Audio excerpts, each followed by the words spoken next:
큐티 가이드 방송입니다. 기도하고 시작하겠습니다. 주님, 말씀을 통하여 우리 자신을 돌아보게 하심에 감사드립니다.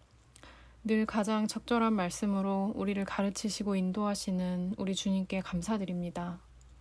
오늘의 말씀 묵상에도 큰 은혜와 성령님의 조명하심이 풍성하게 도와주시고 끝 시간까지 동행해 주세요. 예수님의 이름으로 기도드립니다. 아멘. 오늘 말씀은 베드로전서 2장 1절로 10절 거룩한 제사장이라는 주제의 말씀입니다. 함께 읽어보겠습니다. 그러므로 모든 악독과 모든 기만과 외식과 시기와 모든 비방하는 말을 버리고 갓난 아기들 같이 순전하고 신령한 젖을 사모하라. 이는 그로 말미암아 너희로 구원에 이르도록 자라게 하려 함이라. 너희가 주의 인자하심을 맛보았으면 그리하라. 사람에게는 버림바가 되었으나 하나님께는 택하심을 입은 보배로운 산돌이신 예수께 나아가 너희도 산돌같이 신령한 집으로 세워지고 예수 그리스도로 말미암아 하나님이 기쁘게 받으실 신령한 제사를 드릴 거룩한 제사장이 될지니라. 성경에 기록되었으되 보라 내가 택한 보배로운 모퉁이 돌을 시온에 두노니 그를 믿는 자는 부끄러움을 당하지 아니하리라 하였으니 그러므로 믿는 너희에게는 보배이나 믿지 아니하는 자에게는 건축자들이 버린 그 돌이 모퉁이의 머릿돌이 되고 또한 부딪히는 돌과 걸려 넘어지게 하는 바위가 되었다 하였느니라. 그들이 말씀을 순종하지 아니함으로 넘어지나니 이는 그들을 이렇게 정하신 것이라. 그러나 너희는 택하신 족속이요 왕같은 제사장들이요 거룩한 나라요 그의 소유가 된 백성이니 이는 너희를 어두운 데서 불러내어 그의 기이한 빛에 들어가게 하신 이의 아름다운 덕을 선포하게 하려 하심이라. 너희가 전에는 백성이 아니더니 이제는 하나님의 백성이요 전에는 긍휼을 얻지 못하였더니 이제는 긍휼을 얻은 자니라. 아멘. 단락별로 말씀이 어떤 의미인지 살펴보고 어떻게 묵상해 볼 수 있는지 함께 생각해 보면 좋겠습니다. 먼저 첫 번째 단락을 보겠습니다. 베드로전서 2장 1절 말씀은 그러므로 라는 접속사로 시작하고 있습니다. 즉 이 말씀의 내용은 앞 내용의 결론을 말하고 있다는 것이죠. 앞에 1장 23절로 25절 말씀을 보시면 2장을 시작하는 이 말씀이 하나님의 살아있는 말씀으로 거듭난 자가 취해야 할 행동에 대한 내용입니다. 그 내용은 무언가를 버리고 무언가를 사모하라는 말씀으로 표현이 됩니다. 먼저 거듭난 사람이 버려야 할 것이 무엇인지 1절에서 살펴보겠습니다. 베드로 사도는 모든이라는 말을 사용해서 세 범주로 나누어 우리가 버려야 할 것을 제시하고 있는데요. 첫째로는 모든 악독입니다. 이것은 단순한 악의와는 좀 다른 것으로 남을 해하려는 무자비한 모든 마음의 악함을 의미합니다. 둘째로는 모든 기만과 외식과 시기이죠. 기만은 속이는 것이고 외식은 겉과 속이 다르게 판단하는 죄를 가리킵니다. 또한 시기는 자기가 더 우월하다는 마음에서 나오는 행동으로 타인이 잘 되는 것을 방해하는 죄악을 말합니다. 셋째로 버릴 것은 모든 비방하는 말입니다. 이것은 남을 향해 악담을 하고 중상모략하는 것을 의미하죠. 이것들을 버리고 대신에 사모하라 라고 권면하는 것은 순전하고 신령한 젖입니다. 이것은 다름이 아닌 가감 없는 순수한 하나님의 말씀을 가르치고요. 마치 갓난 아기가 엄마의 젖을 간절히 찾듯이 영적으로 거듭난 그리스도인은 필연적으로 하나님의 순전한 말씀을 사모해야 한다는 것입니다. 이렇게 권면하는 데에는 목적이 있는데요. 2절 하반절에 보시면 이는 그로 말미암아 너희로 구원에 이르도록 자라게 하려 함이라 라고 말씀하고 있습니다. 의롭다함을 얻는 것은 믿음으로 이루어지는 것으로서 신자에게 단 한 번 일어나는 사건입니다. 그러나 의롭다함을 얻은 성도의 믿음이 성장하는 것은 일생 동안 이루어지는 일이죠. 구원에 이르도록 이라는 말은 예수님의 재림때에 있을 그 마지막 날에 있게 될 신자들의 그 성화의 완성, 구원의 완성을 의미합니다.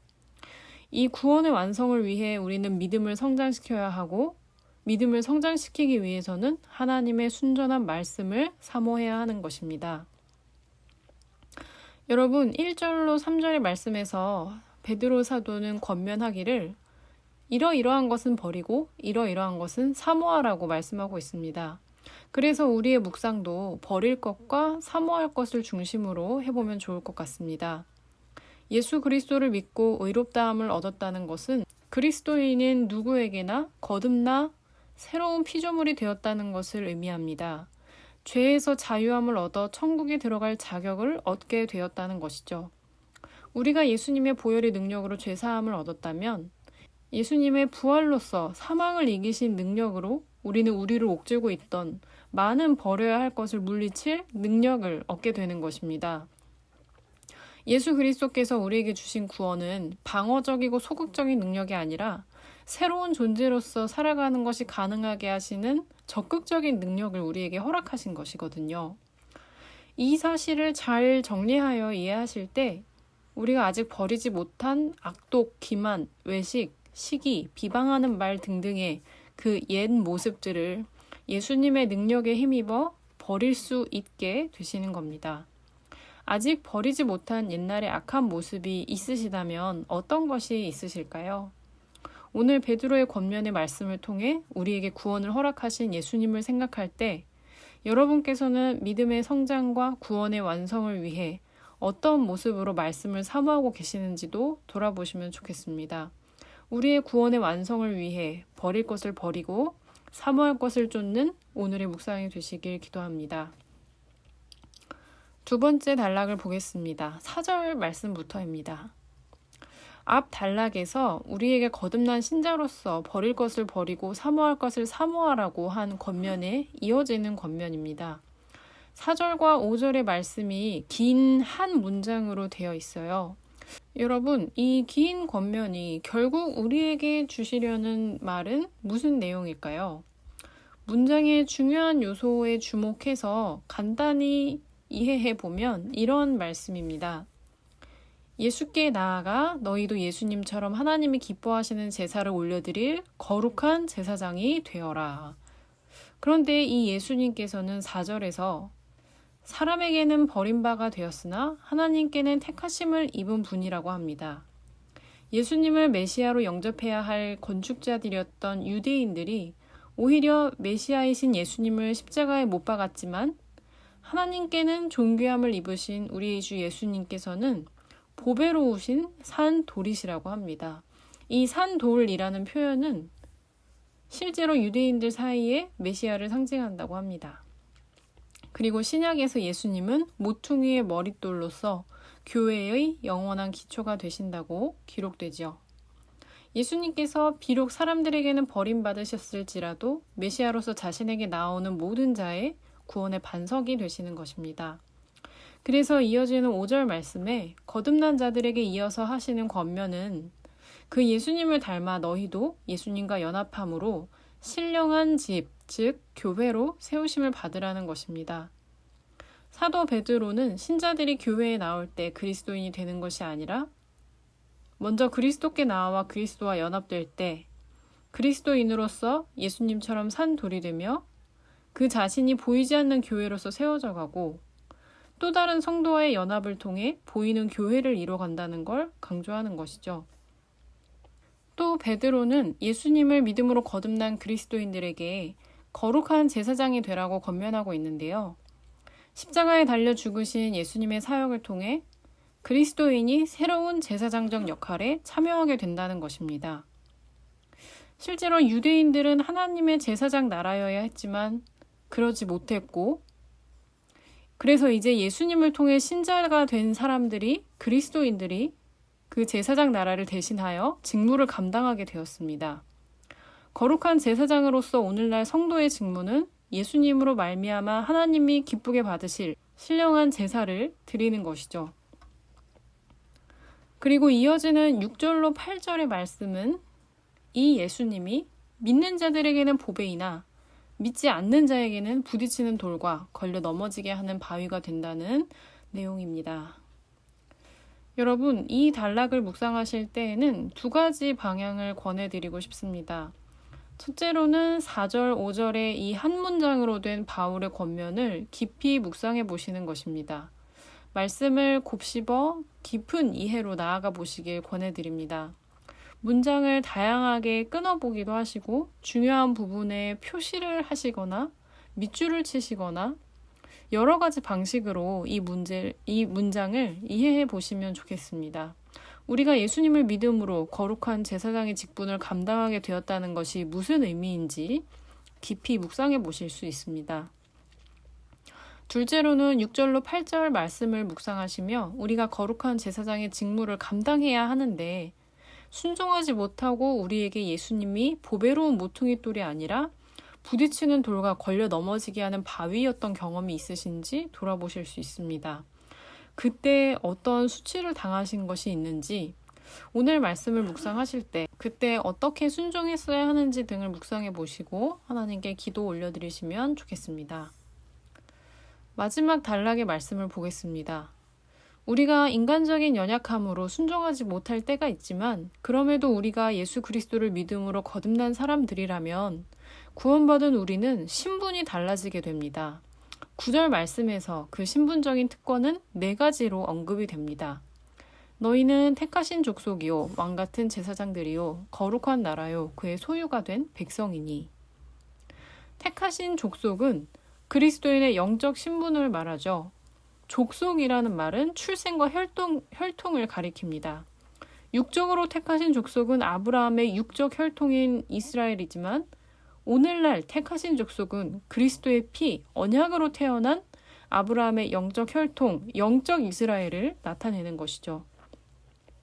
왕같은 제사장은 왕인 동시에 제사장이라는 걸 의미합니다. 그리스도인은 왕이신 그리스도와의 연합을 통해 그리스도와 함께 보좌에서 이 세상을 통치하며 동시에 제사장으로서 하나님을 섬기며 예배하는 자입니다. 거룩한 나라라는 표현은 그리스도인의 현재 맡은 직책이 이스라엘 민족을 대신하고 있음을 나타냅니다. 거룩하다는 말은 구별되다라는 뜻을 가졌기에 이 말씀은 그리스도인들이 하나님께서 쓰시고자 구별한 존재들이라는 것을 뜻합니다. 하나님께서 그리스도인들에게 이 4가지 신분을 부여하신 데에는 이유가 있습니다.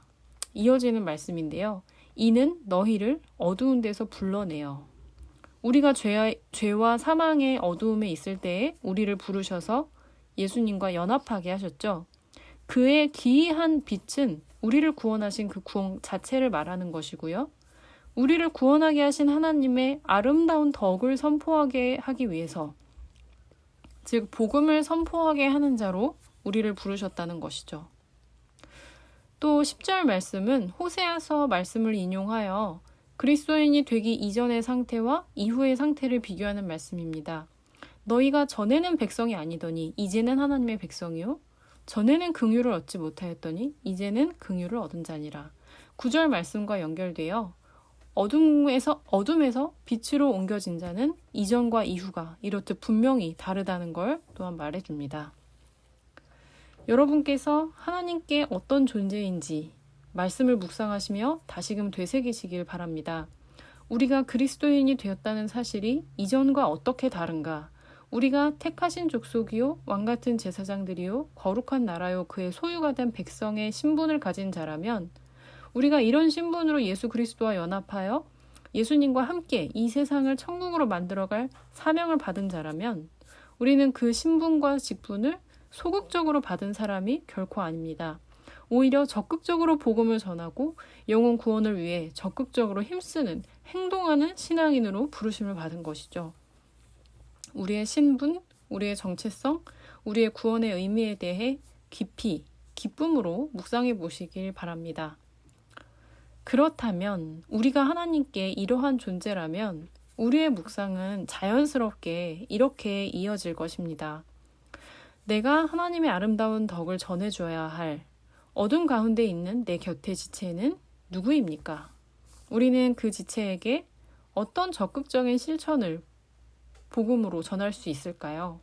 그 지체를 위해 기도하시고 또 그 지체에게 오늘 사랑을 실천하는 하루가 되시길 기도합니다. 그럼 여러분의 이어질 묵상을 위해 기도해 드리겠습니다. 주님 감사합니다. 우리를 죄에서 구원하사 이 기이한 빛으로 인도하시고 이전과 다른 신분을 주시며 예수 그리스도께 연합하고 그의 사역에 동참하는 자로 우리를 높여주시는 주님 찬양합니다. 모두가 힘든 시절을 지나며 우리 모두 우리의 정체성을 잊어가고 있는 이 중에 이 말씀으로 다시금 우리가 그리스도인인 것이 무슨 의미인지 알게 하시니 참 감사합니다. 오늘 말씀을 묵상하고 또 묵상함으로 우리의 영적인 생활에 활력을 얻게 하시고 다시 힘을 내어 세상의 빛으로 부르신 예수님을 따라 우리도 빛의 역할을 감당할 수 있게 도와주시길 기도합니다. 오늘 하루 예수님을 의지하며 말씀과 기도로 이 빛의 직분을 감당하며 실천해 한 걸음 더 나아가는 날이 되기를 예수님의 이름으로 기도드립니다. 아멘.